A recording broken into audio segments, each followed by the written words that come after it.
The morning after they buried the old Earl, the family of Ravenscombe gathered in the long library to hear his last wishes read, and the man of law set a single sealed paper on the table and said that the deceased had left instructions that it be read by no solicitor and no kinsman but by the governess. Eleanor Hartwell stood at the edge of the room in her grey muslin, her gloved hands folded against the front of a gown that had been turned twice at the seams, and she felt every face in that gilded chamber swing toward her at once. The fire had been lit against the November cold, and the candles burned in their sconces though it was not yet noon, and a light caught the diamonds at Lady Ravenscombe's throat, and the polished boots of the gentleman in the worn place at Eleanor's own wrist where the glove had thinned. She did not move. She'd been told to expect grief in this house, and she had found it, but she had not been told to expect this. The Dowager Countess, seated in state by the hearth with her fan held a careful half-inch too high, let her gaze travel the length of the governess and back. "There has been some error," she said, in the smooth voice she used for correcting servants and tradesmen. "The girl is paid to teach the children their letters. She is not paid to read ours." A low murmur of agreement went round the room, the sound of a family closing ranks, and Eleanor understood, in that moment, that whatever the old Earl had intended by this, it would cost her something before the hour was done.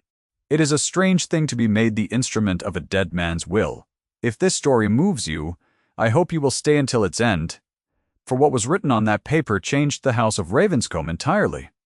First, you must understand how a governess of 26 came to be standing in a peer's library, with the future of his estate in her hands, and why her own hands did not shake the way the room expected them to. Eleanor had come to Ravenscombe 2 years before, in the 3rd autumn after her father's death had left her, with an education far above her station, and an income far below it.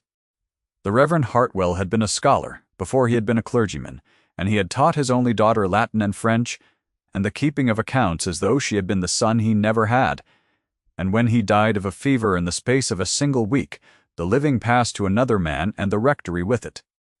And Eleanor was left with a trunk of books and £3, and the necessity of earning her bread. She had answered an advertisement. She had come north on the post-chaise with her father's small portrait wrapped in a handkerchief at the bottom of her case, and she had presented herself at the great grey house and been engaged to teach the 2 youngest children of the Earl's late son. The children who had no mother living and a father lately dead, and a grandfather who loved them more than he could say. The old Earl had been kind to her in the manner of men of his generation, which is to say, gruffly, and without ever quite looking at her. He had found her one evening in his library, where she had no business being, reading a volume of Cicero by the light of a single candle she had brought herself, and instead of turning her out, he had stood in the doorway a long moment, and then asked her, in a voice rough with surprise, whether she understood what she read. She had told him that she did. He had said nothing more that night. After that, the library had been left unlocked for her. Now and again, a book she had wanted would appear on the schoolroom table without explanation, and once, when the children were ill through a hard winter, and Eleanor had sat up with them 6 nights running.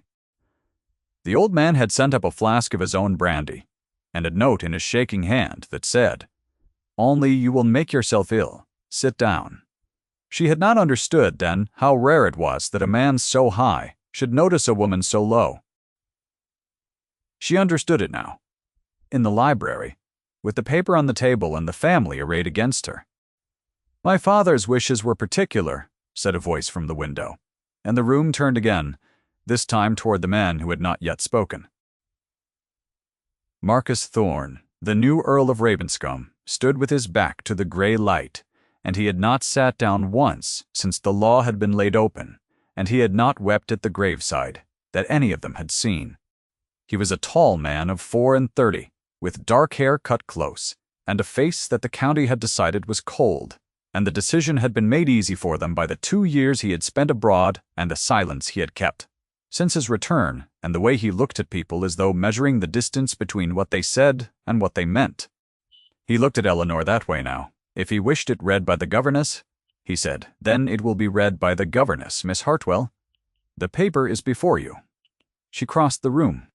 It was 9 steps from the door to the table, and she counted them without meaning to. The way she counted everything when she was afraid, and she took up the paper and broke the remaining seal with her thumb and unfolded it, and the room held its breath. The old earl's hand was on the page, the same shaking hand that had written, "Sit down," and Eleanor read it through once in silence first, as her father had taught her to do with any document of weight. And what she read there made the blood leave her face. She looked up. Marcus was watching her, and something moved behind his still expression. Some flicker of attention sharp as a struck flint, and then it was gone. "Read it aloud, Miss Hartwell," said the dowager, and her fan had stopped moving.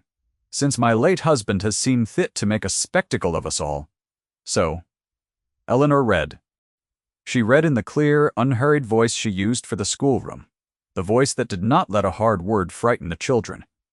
And she read that the old earl, being of sound mind, did bequeath the bulk of his unentailed fortune and the whole of the Ravenscombe library and the small estate at Millbrook not to his grandson and heir, who would have the title and the entailed lands regardless, and not to his daughter-in-law the dowager, who was provided for by her marriage settlement, but in trust to his 2 grandchildren, with the income to be administered until their majority by a guardian of his own choosing. And then she read the name of the guardian, and the name was her own. The silence that followed had a texture to it, thick and cold, and into it the dowager countess made a sound that was not quite a word.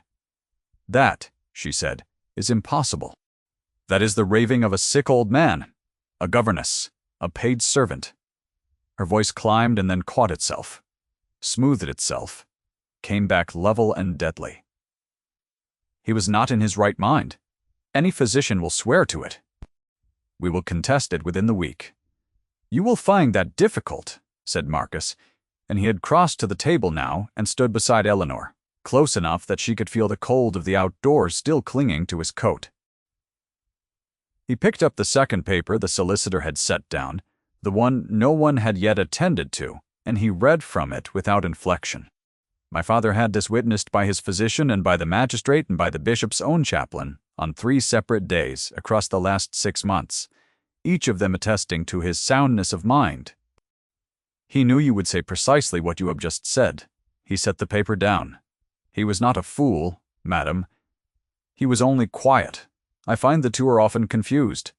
Eleanor looked at him then, full at his face, and she could not read it, and that not being able to read it was the first thing about Marcus that she could not, afterward, forget. The will reading broke the family open, the way a dropped plate breaks, all at once, and along lines no one had known were there. Within the hour the dowager had retired to her rooms and sent for her own man of business from London. Within the day the gossip had reached the village, carried by a footman to a chambermaid to a carrier's wife, and by the end of the week it had reached the county, and the county made its judgment swiftly and without mercy. To the drawing-rooms of the neighborhood, Eleanor was a schemer. A clever girl who had worked her way into a dying man's confidence, and worked her way into his will, and the fact that she had asked for nothing and expected nothing, and had not known her own name, was in the document until she read it aloud with her own voice, in a room full of witnesses made no difference at all. The room had decided what she was. She was the governess who had stolen the children's inheritance, and no truth she could offer would unmake that decision once it had been made. She felt the change in small ways first. The vicar's wife, who had been kind, no longer stopped her in the lane. The tradesmen in the village, who had nodded, now looked at their hands. And in the house itself, the servants who had been her friends grew careful around her. Not unkind, but careful, the way one is careful around a person whose fortunes have suddenly and inexplicably changed. Only the children were unchanged. Little Henry, who was 7, and Beatrice, who was 9, still ran to her in the mornings and still climbed into her lap for their stories. And Eleanor held to those 2 small warm certainties through a winter that grew colder by the day. She had not asked for any of this. She thought more than once of writing to the solicitor to refuse the trust entirely, to hand the whole burden to the family and walk out of the great gray house with her trunk of books and her father's portrait and her good name still her own. She did not do it. She did not do it because of a thing the old earl had said to her, the last time she had seen him alive. He had sent for her to his sick room, and she had gone, and he had been propped against his pillows, looking smaller than she had ever seen him, and he had asked her, without preamble, whether she thought his grandchildren would be safe. She had not understood the question. She had said, "Of course, my lord, they are loved, they want for nothing." And he had closed his eyes and said, "That is not what I asked you." And then he had said, "There are people in this house who count, Miss Hartwell, and there are people who love. And the children must be left with one who loves and not one who counts. Do you understand me?" And she had said that she did. She understood it now. He had been afraid for them. He had looked at his own daughter-in-law and his own grandson, the cold man at the window, and he had decided that the only person in his house he could trust, with the two things he loved most, was the governess, who read Cicero by candlelight. The weight of that nearly broke her. It also held her in place. She would not refuse a dead man's faith. She would not be the one who counted.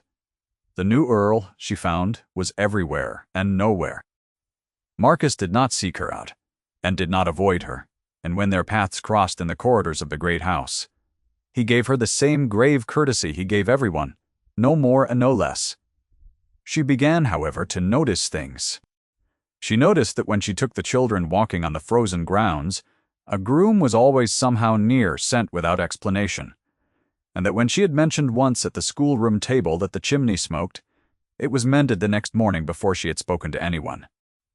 She noticed that the allowance for the children's keep, which the dowager had quietly reduced in the first week as a kind of pressure, was restored within days to a figure higher than before, and that no one would tell her by whose order.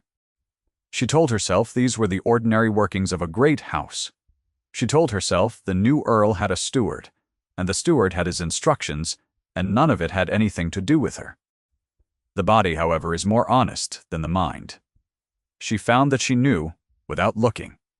When he had entered a room, she found that her pulse moved at the sound of his step in the corridor before she had time to tell it not to. She did not give these things a name. She had no right to a name for them, and so she let them go unnamed and went on teaching the children their letters and balancing the small accounts of their trust and waiting for the contest the dowager had promised. The witnessing came in January, on a day of hard sleet, and Marcus saw a thing he was not meant to see. The dowager had a way of managing the household that involved a great many small economies invisible from above, and one of them was the dismissal, that week, of an under-housemaid named Sarah, who had been found to be with child and unmarried. The girl was to be put out in the sleet, with her quarter's wages held back as a penalty for her disgrace, and she was 16 years old and had nowhere to go.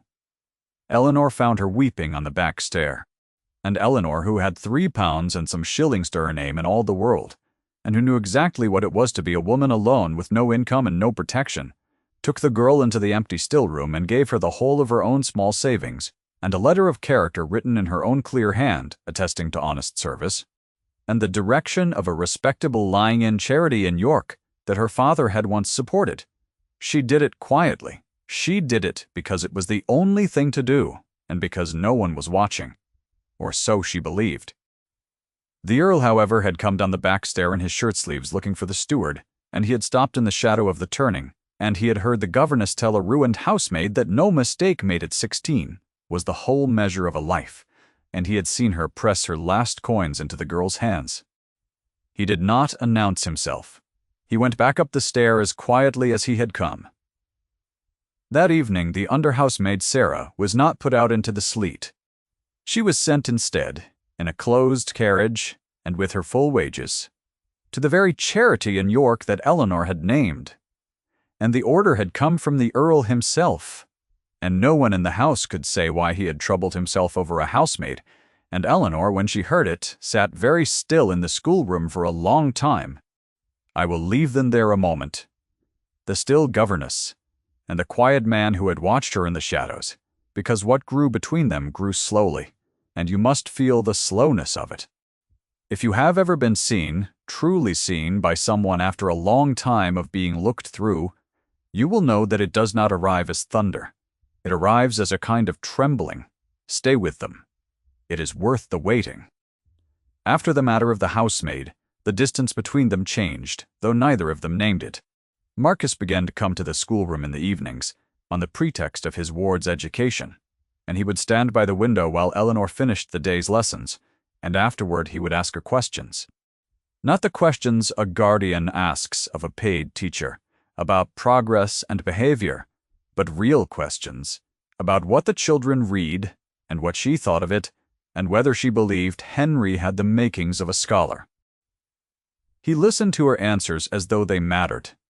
One evening he found her struggling with the trust accounts, the columns of figures the old Earl had left in her keeping, and without a word he drew up a chair and went over them. With her and his hand, and her hand were near on the same page, and he said, "You keep these better than my steward. Keeps mine." And she felt the heat rise in her face, and was glad of the candlelight.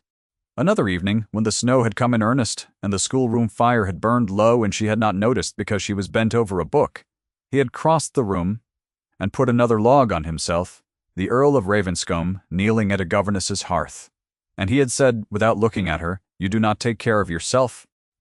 Come closer to the fire." It was a command. She heard the command. She did not yet hear what was underneath it. She came closer to the fire. The Dowager Countess saw what was happening before Eleanor did, because the Dowager had spent her whole life reading the small weathers of drawing rooms, and what she read in her grandson's face when the governess entered a room frightened her more than the will had. She had a remedy ready. Her remedy was a young woman named Lady Cordelia Vane, the daughter of a marquis, beautiful and accomplished, and possessed of £30,000. And she invited Lady Cordelia to Ravenscombe for the remainder of the winter, and she arranged matters so that the Earl could not enter a room without finding her in it. Lady Cordelia was not cruel. She was only certain. She had been told since the schoolroom that she was the kind of woman a great man married, and she had no reason to doubt it. And she regarded the governess on the rare occasions she regarded her at all with the mild incuriosity of a person looking at a piece of furniture. At dinner one evening, when Eleanor had been required to bring the children down to make their bows before the guests, Lady Cordelia had said to the table at large, in a voice of pleasant carrying clarity, "How novel, to have the little ones taught by someone with such expectations. One hardly knows whether to call her the governess or the heiress." And the table had laughed, and the Dowager had smiled behind her fan, and Eleanor had stood in the doorway with a child's hand in each of hers and said nothing at all, because there was nothing to say that would not make it worse. The governess or the heiress. It was the second time the family had spoken its judgment of her aloud, and this time it had been done in company, and the laughter had been general. Marcus had not laughed. Eleanor, looking up, had caught his face in the instant before he mastered it, and there had been something there she did not have a word for, a stillness gone suddenly hard, and he had set down his glass with a click that was very quiet and very final, and he had said, "Miss Hartwell holds my father's trust because my father judged her worthy of it. I have found no reason to disagree with his judgment." And then he had turned the conversation, smoothly, to the weather and the roads, and the moment had passed. But Eleanor had carried his words up the stairs with the children, and lain awake a long time holding them, turning them over, distrusting them. Because here was the truth her wound had taught her, the message her circumstances had pressed into her bone deep, that no man so high would ever choose a woman so low. Not truly, not in the daylight, not before the world. She had decided long ago that she was not the kind of woman who was chosen. She had built her whole quiet endurance on that decision. And a single sentence from the Earl of Ravenscombe at a winter dinner was not enough to unmake the architecture of years. What she did not know, what no one in the house knew, was why Marcus had spent 2 years abroad and come home so silent. The story came to her by accident on a night in February, when she could not sleep, and went down to the library for a book, and found him there before her alone, with a single candle and a glass of wine he had not touched, and a small painted miniature held in his open hand. He did not put it away. Perhaps he was too tired, or had drunk just enough, or had simply decided, in some way he could not have explained, that she was the one person in his house before whom he need not perform. She made to withdraw. He said, "Stay," and she stayed. And after a long silence he turned the miniature so that she could see it. And it was the face of a young woman, fair and laughing. And he said, "My wife." Eleanor had not known he had been married. He told her in the level voice he used for everything, that he had married at 27 a woman he had loved, and that she had died in childbed in his absence, while he was away in the north on business he could have delayed, that he had ridden 3 days through bad weather to reach her, and arrived to find her 4 hours dead and the child with her, and that he had gone abroad because he could not bear the rooms she had lived in, and that he had come home only because his father was dying, and his brother's children needed a guardian who would not fail them as he had failed her. I was not there, he said, and that was all. And he closed the miniature, and that was the only time he ever spoke of it. Eleanor understood then. The county had mistaken for pride. It was not pride. It was a man who had decided he had forfeited the right to want anything, and had built a stillness around the wanting, so that no one would ever see it, least of all himself. She understood him. That was the danger of it. She had thought herself safe in her certainty that she could not be chosen, and now she found she was not safe at all, because she had stopped thinking of him as the cold earl and started thinking of him as a man who had loved someone and lost her and blamed himself, which is to say, a man, only a man, near enough to touch. She did not touch him. She said, "Your father chose well, my lord, for the children. He will not have failed them, leaving them to you." And Marcus looked at her across the candle for a long moment, and his hand had closed around the miniature, and he said, "Very low. You are generous, Miss Hartwell. More generous than I deserve." And the air between them in that dim library was so charged that she heard her own heart in her ears, and she made herself rise, and made herself say good night, and made herself climb the stairs with her unread book pressed to her chest like a shield. She lay awake until the dawn. She was not safe. She knew it now. And knowing it changed nothing, because nothing could come of it. Because she was the governess or the heiress, and he was the Earl of Ravenscombe, and the world had already decided what would happen. And it was not this. The dowager moved in March, and she moved hard. Her man of business from London had not found a way to overturn the will, the witnesses being too many and too respectable, but he had found another path, and the dowager took it. She let it be known, in the careful indirect way such things are done, that the governess had been the old earl's mistress, that the trust was not the act of a sound man honoring a faithful servant, but the doting folly of an old fool besotted with a clever girl, and that the children were being raised by a woman of no virtue, and that decency required the trust be set aside, and the children removed, to the care of their grandmother and the new earl's intended bride. It was a lie of great precision. It did not need to be proved. It needed only to be said and to be plausible, and to spread, and it spread like fire in dry grass, and within a fortnight it had done what the contest could not. The county that had thought Eleanor a schemer now thought her a harlot. The vicar's wife crossed the lane to avoid her. And worst of all, a letter came from the trust's overseeing solicitor, grave and apologetic, to say that questions had been raised about Miss Hartwell's fitness, and that unless they could be answered, the Court of Chancery might be moved to appoint a new guardian, and the children might be taken. The children might be taken. Eleanor read the letter 3 times in the cold schoolroom, and then she folded it very carefully along its creases, and she understood that she had come to the end of what endurance could do. She could bear to be called a schemer. She could bear to be called a harlot. She could bear the crossed lane and the careful servants and the laughter at the dinner table. She could not bear to lose the children who had no one, whose grandfather had given them to her, with his dying breath, because he trusted her to love them and not to count. And she could see no way to keep them. A governess could not fight a dowager countess in the Court of Chancery. A woman with £3 could not answer a lie. That cost nothing to tell. She sat in the schoolroom with the letter in her lap, and the fire dead in the grate, and for the first time since her father had died, she let herself weep, silently, with her hand pressed hard against her mouth so the children would not hear. That was how he found her.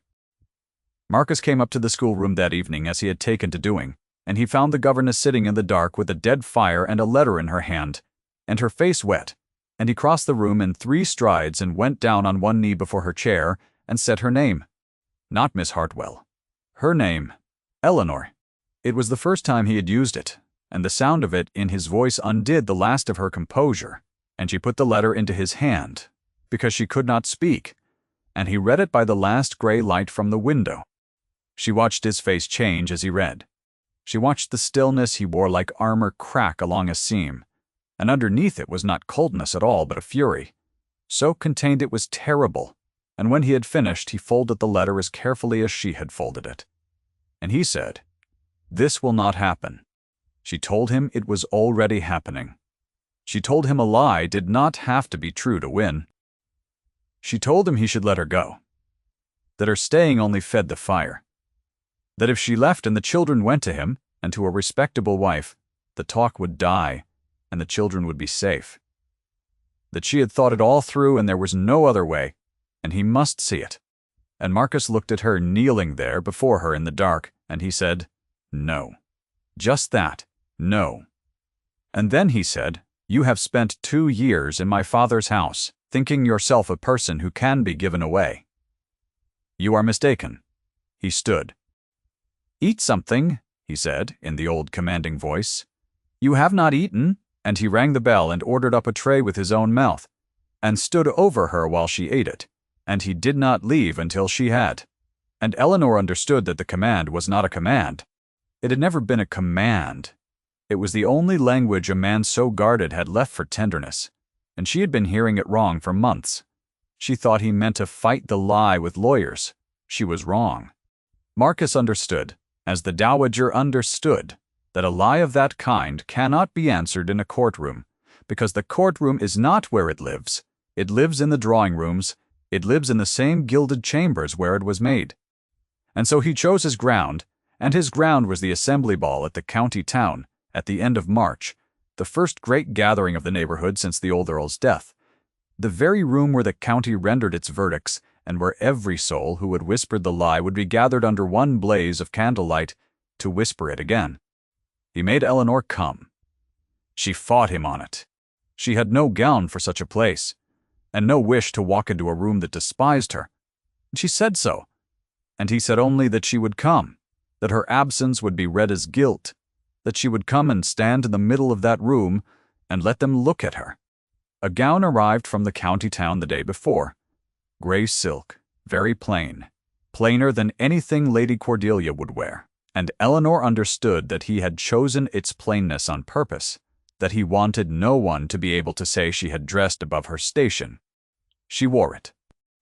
She left the children sleeping under the care of the one nurse she still trusted, and she rode to the assembly in the Earl's own carriage, with the Earl silent beside her, and she walked into the blaze of light on his arm, and the music faltered, and the room turned, and the whispering began at once, low and vicious.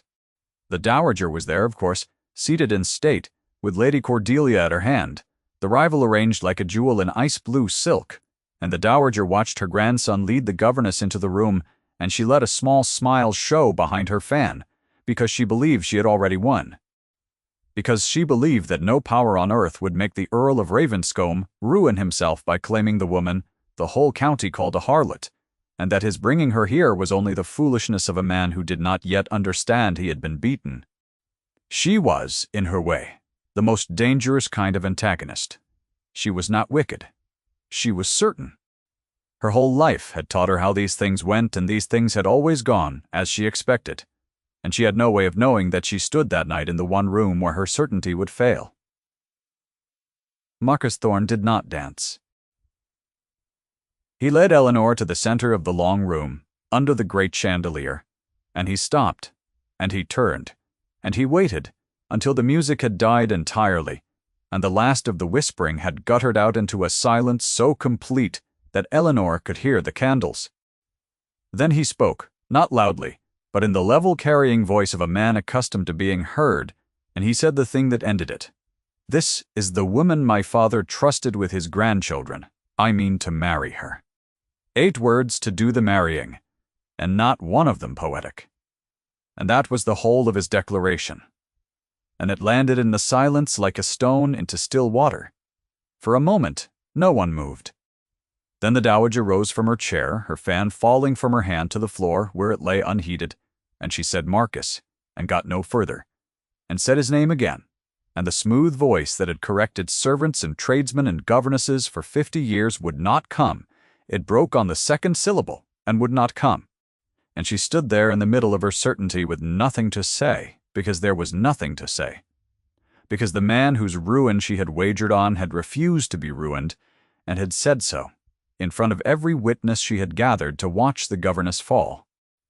Lady Cordelia beside her went very white, and then very composed, and she understood at once what the dowager could not, which was that the matter was finished, and she gathered her ice-blue skirts and inclined her head to the Earl with the cold grace of a woman who has lost a hand of cards she was sure of, and she said, "My lord," and stepped back, and removed herself from the field as cleanly as she had been placed upon it.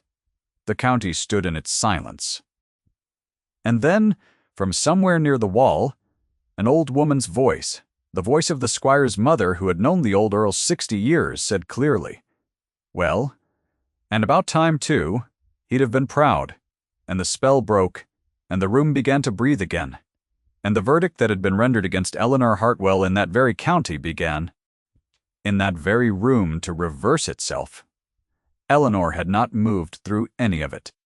She stood under the chandelier in her plain gray silk, with her heart going like a hammer and her face perfectly still, because she had learned long ago how to keep her face still while everything inside her came apart, and only when Marcus turned back to her, only when he looked at her, did she let herself believe it. He took her gloved hand in his. He said low, so that only she could hear it, "I should have said it weeks ago. I am sorry I let you carry it alone." And Eleanor, who had spent her whole life being the one who endured and never the one who was chosen, found that she had no architecture left to defend against this, that the years of certainty had come down all at once, and she said the only true thing she had, which was, "You were not what I thought you were." And he said, "No, and neither were you." And that was the whole of it. The entire courtship of two careful people compressed into a handful of words under a chandelier, while a county watched. They were married in the small church at Ravenscombe in the last week of April, when the snow had gone and the first green had come into the park, and it was a quiet wedding, by the standards of an earl, with the two children for witnesses and the squire's old mother in the front pew weeping happily into a handkerchief, and the under-housemaid Sarah, restored from York, with a healthy son and a place in the household that the new countess had insisted upon, watching from the back with shining eyes. The dowager did not attend. She had removed to the dower house at Millbrook, which was, by a turn, the old earl could not have foreseen, and might have relished, part of the very trust his governess now administered, and she lived there, in correct and diminished retirement, and she and Eleanor came in time to a kind of cool peace, not friendship, never friendship, but the peace of a proud woman who has learned, late and against her will, that she was wrong about one thing in a life of being right about most. She was corrected. She was not destroyed. Eleanor saw to that, because Eleanor did not count, and a person who does not count, does not take more than the wrong requires. On the evening of her wedding day, the new Countess of Ravenscombe went up alone to the schoolroom where she had spent 2 years of her life, because she wanted to see it once more as the place where she had been the governess before she saw it ever again as something else. The fire was lit. Henry and Beatrice had been put to bed in the nursery down the hall, and the house was quiet, with the particular quiet of a house at rest. And Eleanor stood in the doorway of the room where she had taught 2 motherless children their letters, and balanced the small accounts of their trust, and read Cicero by a single candle, and she thought of the old earl, who had seen her there, and known her for what she was, when no one else had troubled to look. From the trunk that had come with her 2 years before, the trunk of books that was nearly all she had owned in the world, she took out the small thing wrapped in a handkerchief that she had carried up the post road on a cold autumn morning. Her father's portrait. The scholar clergyman who had taught his daughter Latin and accounts as though she were the son he never had, who had given her the only inheritance that had ever truly been hers, which was the furniture of her own mind. She set it on the schoolroom mantel where the children would see it. She thought he would have liked this room. She thought he would have liked the man. Marcus found her there. He had come up looking for her, as he had once come up on the pretext of his ward's education, and he stopped in the doorway as the old earl had once stopped, and he did not speak for a moment, and then he came and stood beside her and looked at the small portrait on the mantel. "Your father," he said. "It was not a question," she said. "He taught me everything I have. He gave me no money, and no name, and no place in the world, and he gave me everything." Marcus was quiet. Then he said, "I think our children will say the same of you." And Eleanor heard the word "our," and understood that he meant Henry and Beatrice, the two who had no mother living and now had one, and she found that she could not answer him at all, and so she did not try. She leaned against him in the firelight of the room where she had been invisible, and he put his arm around her, the Earl of Ravenscombe holding the governess in the schoolroom, and outside the window the dark park lay under its first spring stars, and somewhere down the hall a child turned in her sleep, and the fire settled in the grate. And the small portrait of a country clergyman watched over the two of them from the mantel. Where it would stay. She had read a dead man's will aloud in a room that despised her, and watched a family turn on itself, and through the whole long winter. She had believed that the reading had cost her everything. It had not. It had cost her only the thing she had never truly possessed, the good opinion of people who had never looked at her, and it had given her, in the end, the one thing she had stopped letting herself want, which was to be seen, and chosen, and kept. The old earl had known. He had always known.